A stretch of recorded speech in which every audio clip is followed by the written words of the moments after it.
Hello and welcome to On Your Lane. This is the best place for ambitious people who are taking charge of their lives, making that income and using it to make impact so that they can create fulfilling lives. Hello, and today we're going to talk about what I got that I don't deserve. This is my gratitude episode.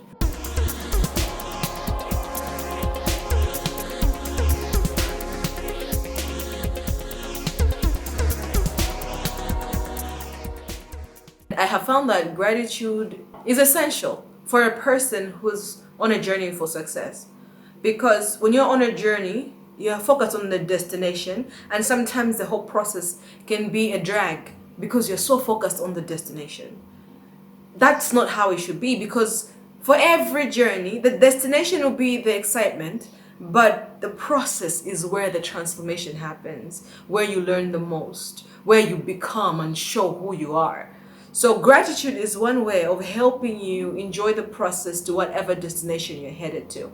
And I would like to invite you to join me in this episode to just list the things that you're grateful for. It's easy to say, okay, what do you want? Then you can say, okay, I want more money. I want that promotion. I want to start that business. I want to get this car. The wants never end. So you can always be in a perpetual state of want that leads you to discontentedness, frustration, and therefore everything looks grim around you. Like, yeah, you don't enjoy life that way. I don't think you get to the end of your life and say, at least I achieved that goal when the whole experience was terrible.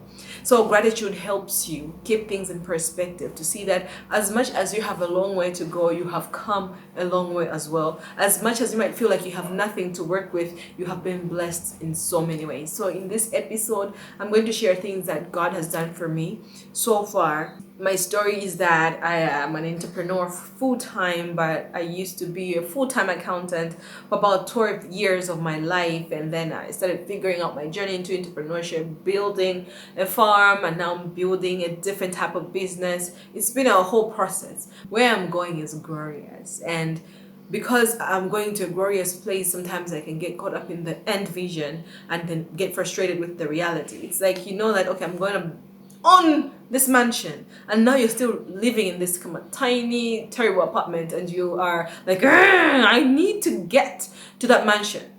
Whereas, let's say, the mansion will be built in 10 years. You can't live in a dreadful state, like hating where you are all the time. It actually would disqualify your ability to build the mansion.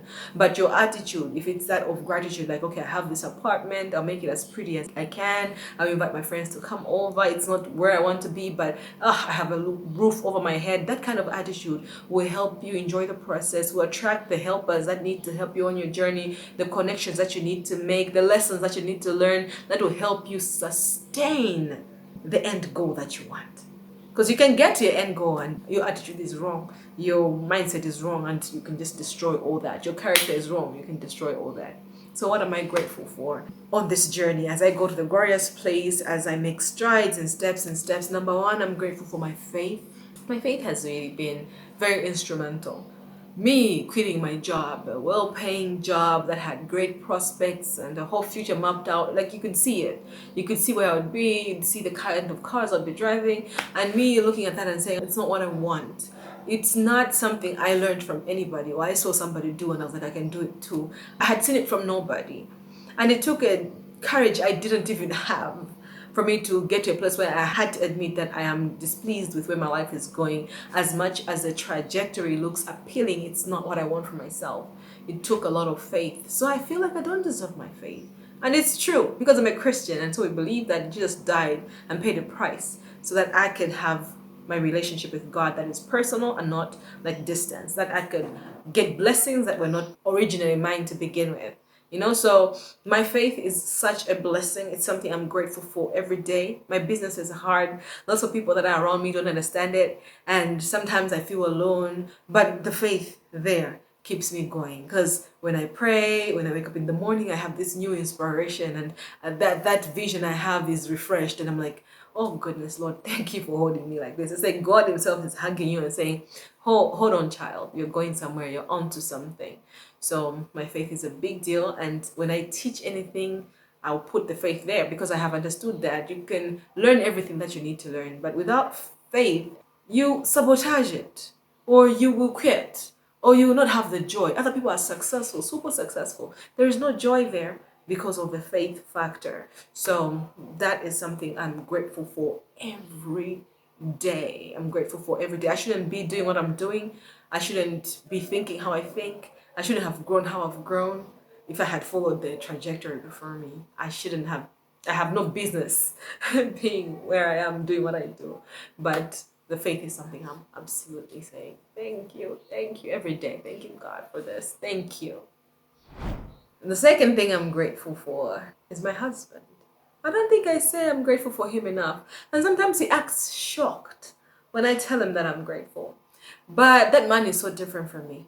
So different. And for a long time, I just hated it. I just thought, oh my goodness, I was infatuated and married him. And now we just have to deal with all this drama because he doesn't get me. He doesn't value the things I value. He's not going where I'm going. And so, what God allowed me to experience, which I'm grateful for, was when I quit my job, God allowed me to just do what I thought was right. I was in a place where I thought I knew what I wanted, I was going to figure it out, I had read enough, and I was highly motivated and energetic, and I had money coming from that job and everything. And my husband would try to put his input in what I was trying to do. I'll be like, no, you don't get it. You don't get it. So I'll just go all in. I went all in and I lost everything. And guess who I had to run back to? And guess who didn't judge me? That is just so rare. I don't know. I don't know who would do that. I don't know if I would have done that for somebody else at that point. But I lost everything and I came back to him and he was my rock. And I started building again and he was the investor now. Because I had depleted all the money I was being hyped about. And he was an investor and he was patient with me. And it wasn't easy for him because me quitting my job meant I had removed some sort of stability from our home and our finances. And he held me down through all that and keeps holding me down. And my ideas change, my destination changes, and I have all these great plans and ambitions. He doesn't necessarily get all of it because he thinks differently. And still supports me, still there, still holding me down. I'm like, babe, I made this money in the business. I'm thinking you can take it and use it for whatever. He's like, I think your business needs it. Invest it back into the business. I'm like, okay. He's a great man. He's different from me, and it's just taken me a while to see that his greatness and to allow him to be himself so that I can benefit from his being himself and he can have peace because he's existing as himself. Because I always thought I wanted somebody who's as fast as me, who thinks as fast as me, who's as open as me, who's all these things. But two of me would be in the streets, broke and with nothing. Because two of me are two risk takers who don't think things through, who just rush. So having my husband, and I remember getting convicted that you have to listen to this man more. He was put into your life for a reason. And when I listen to him, things work out. When I don't, I'm usually back because I didn't think things through. And it's frustrating for a person of my speed to get somewhere and say, babe, this is what's going to happen. I'm excited. I'm moving. Right? You agree, right? He's like, give me a couple of days to think about it. I'm like, oh, why do you need a couple of days? But I have learned just to breathe and give the couple of days, and it usually works out very well. So super grateful for a friend like him who has sharpened me, who has helped me, rubbed me the wrong way, but which was really the right way, helping me with patience, helping me with wholesome thinking, helping me with calmness, helping me with money, because I could have invested all our money, but giving me a home, giving me food, helping my kids go to good schools, and all that. Because without him, I would just, I don't know, man. I'm grateful. Super, super grateful. Thirdly, I'm grateful for my children. I think I've shared my children's story before, but I had reproductive issues before I had my baby. So doctors said, well, you might not have kids of your own, or if you will have, just come and we'll start the processes. Like you won't be able to naturally conceive. And I lived with that and I was okay with it. When I got married and God started changing my heart, I started desiring children because I never did desire them in the past because I was in a different state of mind where I was like, I don't want my body to be ruined. I don't want these kids and distractions. I don't want kids ever. But after God started working on my heart, I started seeing things differently and I started desiring kids and I couldn't get pregnant. And it's a whole different journey, but my kids showing up the way they did at the time they did. There were a lot of trials during the pregnancies, but it was God's goodness pouring into my life.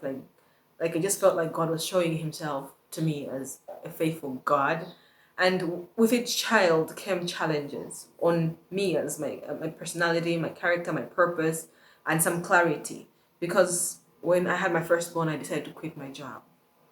He gave me a different, like he changed the dynamics for me. I was this person who was driven. I was gonna do one, two, three, and he came there, and it's just like I just had this new feelings and sense of responsibility. I was like, what is happening to me? I quit my job, and I felt like I wanted to show up as my true, authentic self, and I couldn't keep faking my job to him and showing him that example. So I had to do that with my second born.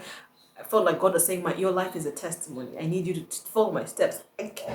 These kids, man, they just look like kids, but they were a whole journey for me, and I'm super grateful that God has allowed them to be like a guide to me as well, like a signpost to remember God's faithfulness, but also the responsibility to God for them is also a big deal to me. I look at them and I think, they think I'm everything. They think I know everything. They think I'm holding them down, and that is also sobering. And so I'm grateful for my kids. They just are these bundles of joy, and then they just love me. So it's great to be in a place where I'm building this business. It can be brutal, but to just know there's this constant source of love, constant source of laughter, and I don't need to be anything else for them. I just need to be me, and that's just amazing. And I'm grateful for that. I'm grateful also for my lifestyle. It's not something I asked for. I just thought I'd be traveling the world, have lots of money. I didn't know how. That's what I thought in my life. But I remember when I had quit my job, my business was tough. Maybe 3 years into my entrepreneurship journey, I was breaking. I was all over the place. And I remember building again and feeling convicted, like God asking me that, what do you want? And I was so scared to say what I wanted because it seemed impossible. But it was a lifestyle that I had never seen anybody live. Like, I want to make money on my couch. I want to build a multi-billion-dollar company on my couch. And that's laughable to other people because they'll be like, how? You need to travel. You need factories. You need whatever. Because people have their own visions of what that looks like. But I was brave enough to say it. And I started seeing a pathway towards it.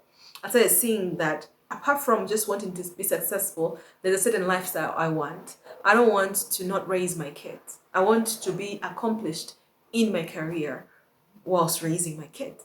Lots of people make it sound like it's either or. I do that now. I see my kids every day. I do their homework. If something happens, I am present with my kids. And it's not a lifestyle for everyone, but it's a lifestyle that feeds me. I am grateful every day. I'm dropping them at school. I'm like, what? This is my life. Thank you. Every day I'm at the gym at a weird time. I'm like, what? So I'm grateful for the lifestyle. I'm grateful that God allowed me to have enough room and brokenness in my life to ask for it and to see that that's what I desire. I'm also grateful for my brain. I'm grateful for my mind, the way it works. I didn't want it. I didn't like how my mind worked. I remember being in a job as an accountant and my boss pointing out that we should be like this little girl. The girl is introverted. She loves numbers, analytical, not very outgoing and stuff like that. And she was like showing us that that's who we should be like because they were delivering on their work and stuff. And I would sit there and hate my brain because I would sit for 15 minutes and my brain would be like, we're done, get up, take a walk, listen to music, dance a little. Like I couldn't focus for so long. And I was like, I need to do something. And I would try to read things that would calm me down. I'd pray that God help me calm down, help me be more introverted. Why am I not being just fine? So I never really appreciated myself till I got a coach who would say, your gift is communication. You are extroverted this way. Like that's your gift. And things that I dreaded about me, things that I thought were like misplaced and needed to be fixed were the things that my coach guided me and said, that's a gift. That's your ability to do this, your ability to do that. And I was like, wow. I started understanding why my brain can consume. Like I can read, like and read some more. I can listen to podcasts and listen some more and not get overwhelmed. And so right now it's a blessing. In the past I used to think, oh, just focus on one thing and be there. But right now it helps me so much in what I do. I enjoy my brain and I'm grateful that God gave it to me. I'm grateful that I'm creative like that. I'm grateful that I learn fast. I'm grateful that I get bored easily. It allows me to do so much more. I'm grateful, grateful, grateful. I'm also grateful for my family. I have an amazing mom. She is super controlling. I get that from her. I got a little bit of that. But that means she's very present in my life as well. She cares so much.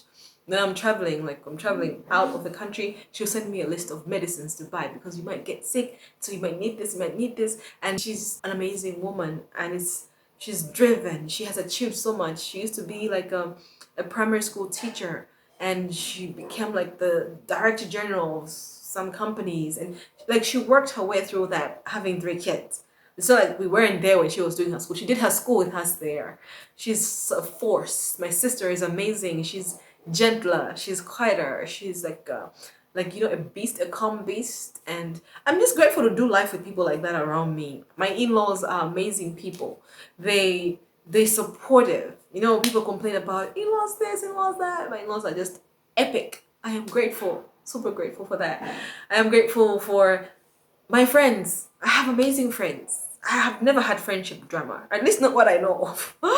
My friends, like, I would tell them everything. And it was never those situations where, okay, my friend is dating your boyfriend. Okay, I never had a boyfriend in school or anything. But those situations we see in movies and you see in people's relationships, they're like, don't show your boyfriend to your friends because they might want that. Or don't do this. My friends are reliable. My friends would drive me to faith. My friends kept me from falling short and sinning and getting into a weird lifestyle whilst I was in college. My friends helped me study. My friends helped me be a great mom, a great wife. My friends inspire me to be more respectful. Like, I'm blessed. I don't deserve all that. I don't deserve all that. I'm super, super grateful. Lastly but not least, I am grateful, grateful, grateful for my assistant B. I say that God has a way of just blessing you with things you don't deserve. Like, it's grace, right? When you are asking for, let's say, a Toyota, like a run out, you're like, that's what I can afford. Just give me a tiny one out Toyota, and God gives you like a Ferrari, and you're like, how? Why? V is like that for me. My business was growing. I was overwhelmed. I knew that there was a lot of moving pieces in my business, and I was like, whoever is gonna come can just help me a little bit. They can't possibly learn all this. V came. She takes her job seriously, and I was like, challenge actually. I was like, I need to take my job seriously too. And she shows up, and she's got integrity, and she's honest, and she works hard, and I'm like, how did I deserve this? Because I remember when I was working in the bank, I remember my work ethic was terrible. And so I would understand if somebody came and worked with me, and it's a growing company, it's starting, figuring things out as I go. I would understand if somebody came and they treated it as something, like, by the way, and gave the bare minimum, and they were not available and they had excuses all the time. Maybe I would understand, because I'd be like, well, they're probably looking for something better, bigger in their life. And V is not that. She's a great assistant, a great friend. She's gentle, empathetic, such empathy. I'm like, how can you carry so much empathy and so much compassion? And challenges me really to also not be just robotic, because I get driven and I want to push her, do this. So she's been more than just an assistant for work, because sometimes you meet people and it's just work, work friends and all that. But this is more than that. It's like a spiritual friend. It's like an emotional friend. It's like sometimes it's therapy for me. So I'm super grateful. I don't deserve. I really don't. And so, yeah, this is my gratitude episode. I hope you learned a thing or two. I hope you also look into your life and just drop in the comments what you're grateful for. If you have any comments, questions, drop them. Please don't forget to like, share, subscribe, and I will see you next week. Bye bye.